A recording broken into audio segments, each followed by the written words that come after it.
Stay tuned for urban legends to ghostly tales of the paranormal, because now it's time for Message on the Wall. This is Message on the Wall and Cat Mythology. Now, cats have been integrated into our lives due to the Romans. Where they were revered in Egypt, their natural instinct for hunting made them invaluable, and so when Rome spread out, conquering the known world, they took with them the cats to help keep down the rodents.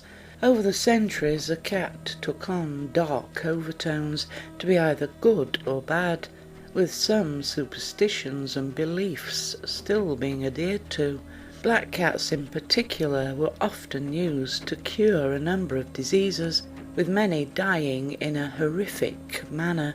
To heal those infected with styes and other eye complaints, shingles and whooping cough, cats are now said to be therapeutic, especially being helpful to the heart, as stroking a cat is calming, in most cases for both person and animal. Some still believe that a cat can suck the breath from a sleeping baby or even an adult. Sleeping with a cat was also thought to cause lung diseases and especially consumption.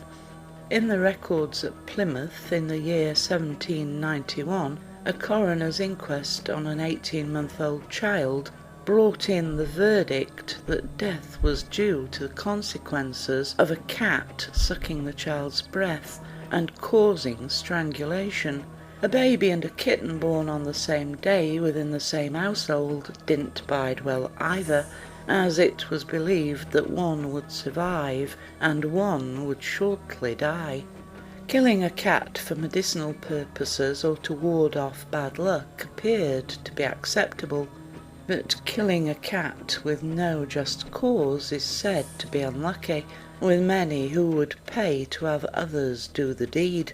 In particular, a farmer killing a cat would have bad luck with his cattle.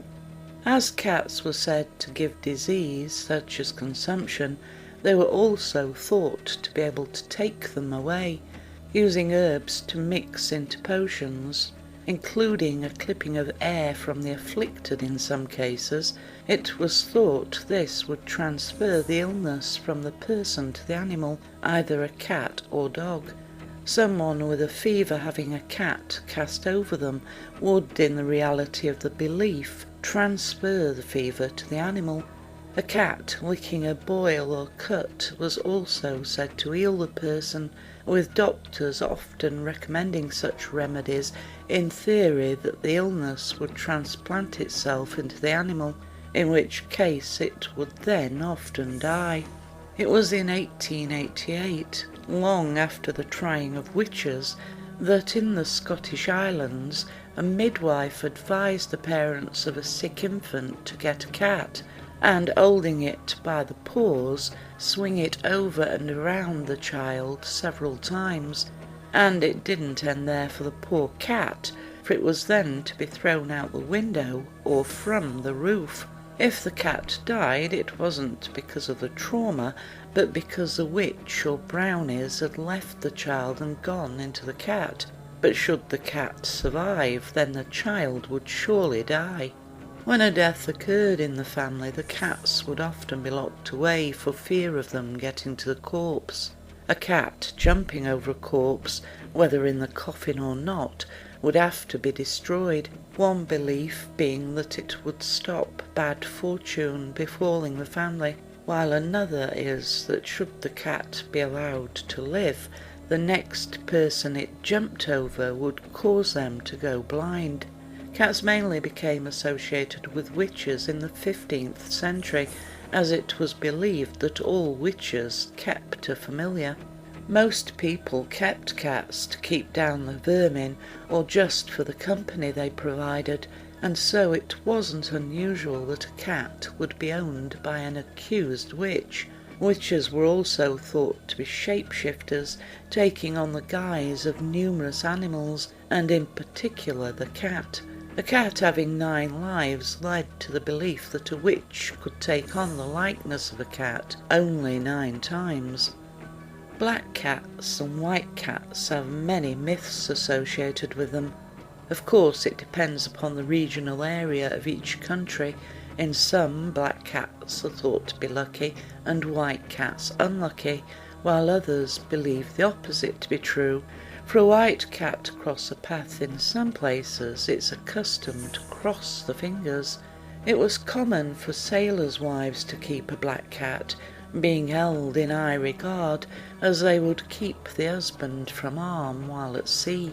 And although black cats were associated with the devil, it wasn't until around the beginning of the 20th century that an owner of a black cat was considered to have a lucky talisman. A black cat is deemed either lucky or unlucky when crossing one's path, especially in the morning, but if a black cat should cross the path of a miner, he would turn back for home, not going down the mine that day. A black cat coming to greet you is said to be good luck, that is unless it veers away before reaching you. But should you see a black cat, then you should stroke it, not forgetting to make a wish. Apart from owning a black cat, a visit from a black cat is thought to be lucky, but it should never be shooed away, as it would be shooing away the good luck. This is the same if a black cat wishes to enter the home, as allowing it to do so will bring good luck into the home with it. Cats and their behaviour are often seen as a portent to the weather. A cat frolicking and wagging its tail means stormy winds and even snow. This may have come from seafarers, as a ship's cat being unusually playful meant storms ahead, or the saying, "the cat has a gale of wind in her tail." A cat cleaning behind its ears foretells of coming rain. However, if it only washes behind one ear, it should be noted which one, for it means someone calling on the home. The right ear denotes a gentleman will visit, while the left ear means a lady visitor. But when all's said and done, a cat is a cat. You have been listening to Message on the Wall, brought to you in association with Paranormal Parodies. You can find Paranormal Parodies at paranormal-parodies.com.